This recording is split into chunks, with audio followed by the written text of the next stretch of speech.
जी, next topic पे जा रहे हैं हम लोग बात कर रहे थे कि किसी भी अनुबंध को समाप्त कैसे किया जा सकता है। तो हमने इसके पहले ये बात करी, 3 पॉइंट्स किए थे। एक तो अनुबंध को परफॉर्म करके समाप्त किया जा सकता है, यानी कि दोनों पार्टीज जब अपना अपना कार्य पूरा कर लेती हैं तब समाप्त हो जाता है।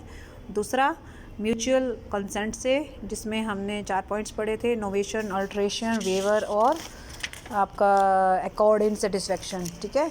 फिर हमने किया था discharge by impossibility of act, यानी कि अगर वो कार्य करना ही असंभव हो जाए तो भी हमारा अनुबंध समाप्त हो जाता है। चौथे नंबर पे अब मैं आज आ रही हूँ, that is discharge by lapse of time, यानी कि अगर हमने अनुबंध जो भी किया है तो ऑब्वियसली कोई ना कोई समय तो निश्चित किया होगा ना उसे पूरा करने का। ऐसा तो नहीं हो सकता कि कोई भी चीज़ लाइफ टाइम चलेगी, राइट।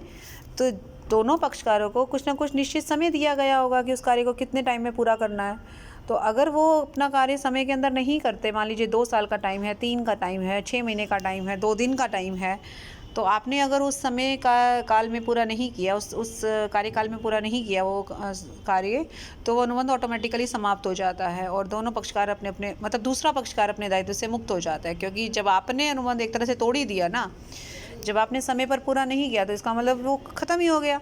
तो ऑब्वियसली जब आप काम नहीं करोगे तो सामने वाले से भी आप उम्मीद नहीं कर सकते कि वो अपना कार्य पूरा करेगा, तो वो दूसरा पक्षकार भी अपने दायित्व से फ्री हो जाएगा, राइट। उसके बाद 5वां पॉइंट आ रहा है, दैट इज़ राजनियम के कार्यशील होने पर समाप्ति, यानी कि जब कहीं ना कहीं कोई नियम या कोई लॉ लागू हो जाता है जिसकी वजह से हमारा पुराना अनुबंध ख़त्म हो जाता है। अब इसको मैं आपको इन पॉइंट्स के ज़रिए समझाऊंगी कि कैसे लॉ या कानून कार्यशील होते यानी एक्टिव होते ही आपके अनुबंध को समाप्त करता है।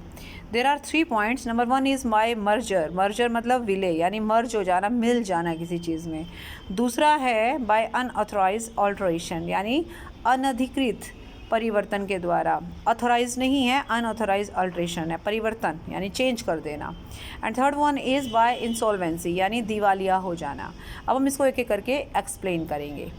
Number 1 is by merger. Merger means मिल जाना। इसको मैं एक छोटे से एग्जांपल से समझा सकती हूँ और उससे आपको क्लियर हो जाएगा।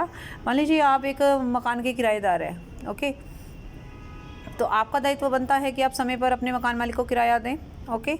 अब क्या होता है कि कुछ समय के बाद आप उस मकान को ख़रीदने के लिए तैयार हो जाते हैं जिस मकान में आप किराए पर बैठे हो, और मकान मालिक भी आपको मकान बेचने को तैयार हो गया, ओके। नाउ जब आपके नाम पर वो मकान की रजिस्ट्री हो जाएगी और मकान बिक जाएगा तो क्या उसके बाद भी आप उसको किराया दोगे? नहीं। क्यों? क्योंकि अब तो मकान के मालिक आप हो चुके हो। पहले आप किराएदार थे, राइट। तो आपका किराया देना बनता था, लेकिन अब आप मकान के मालिक हो गए हो। अब आपको किराया नहीं देना। जिस दिन आप मकान के मालिक बने उस दिन से किराया ख़त्म और आप मकान के मालिक हो गए।